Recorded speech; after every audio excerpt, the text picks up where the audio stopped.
Mahfud MD tertawai keluguan Fadlizon. Dilansir dari siwot.com, ditulis oleh Panjat H. Lagi-lagi Fadlizon memperlihatkan kualitas sebagai anggota DPR RI 2 periode belum lama ini menanggapi cuitan Menko Polham Mahfud MD. Dia berpendapat bahwa RUU haluan ideologi Pancasila itu tidak penting. Di akun Twitternya Zon mencuit, ini RUU yang sama sekali nggak penting. Hari gini masih bicara haluan ideologi Pancasila.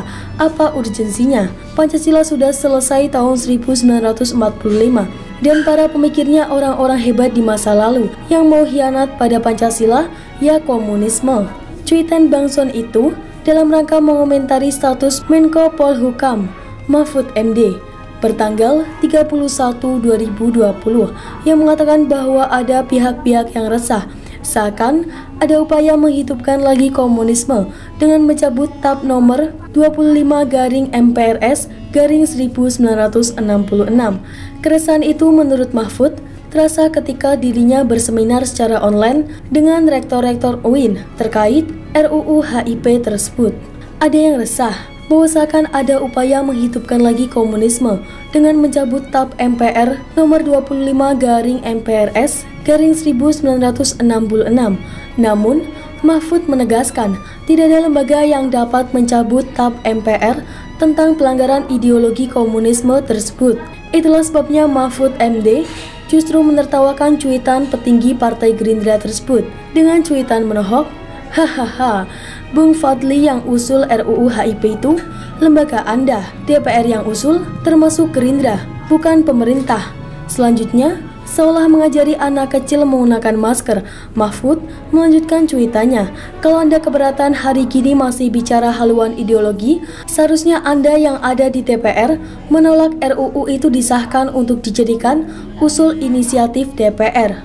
Anggota DPR tetapi tidak paham apa yang terjadi di DPR. Ini suatu pertanyaan yang sangat perlu ditindaklanjuti. Seorang anggota DPR bahkan tidak tahu apa saja yang telah dilakukan atau diputuskan oleh fraksinya. Ini sebuah skandal yang sangat memalukan.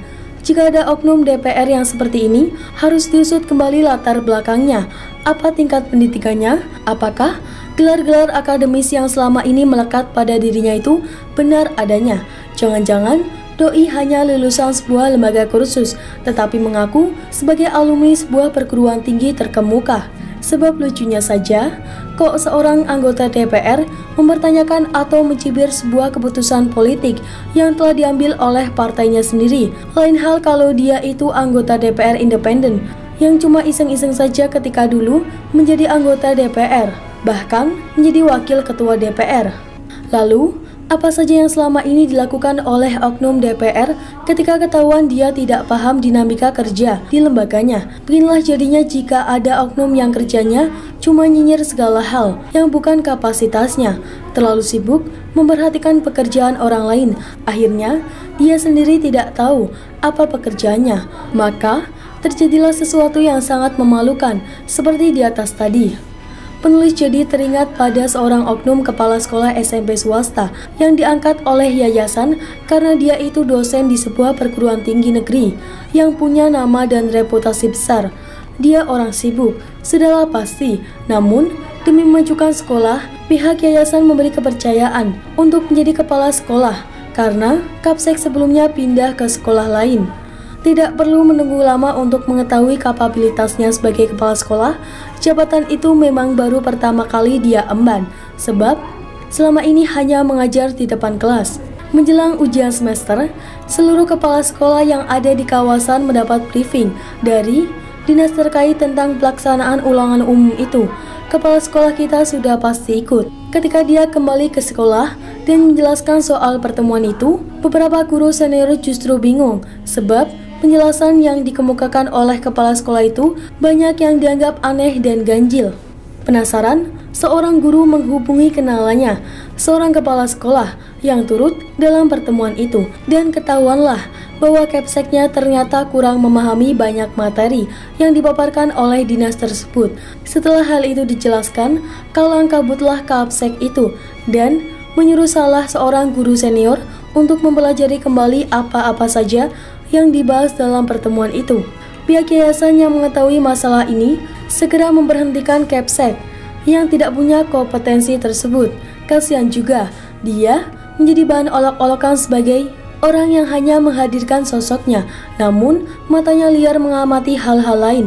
Sosoknya memang hadir di suatu tempat, tapi pikirannya entah kemana. Mungkin seperti itulah yang terjadi pada oknum DPR yang ketahuan tidak tahu apa-apa. Tidak tahu apa saja yang telah dilakukan oleh lembaganya. Dia tampak hadir namun tertidur atau melamun saat rapat. Oknum semacam ini sungguh menyebalkan. Mending sebenarnya kalau dia diam saja. Tetapi ini mulutnya paling rajin koar-koar, menyinyiri segala hal yang bukan kapasitasnya.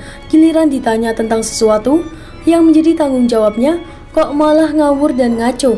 Oknum semacam ini sudah salah, tetapi suaranya tetap kencang. Benarlah kata orang bahwa anggota DPR itu dipilih berdasarkan suara terbanyak, bukan berdasarkan yang terbaik. Namun, tentu masih jauh lebih banyak anggota DPR yang memang layak. Namun ketika mengetahui kualitas orang per orang, rakyat pun hanya bisa mengelus dada. Begitulah Kura-Kura Siwot. Tulis komentar kamu di bawah ini.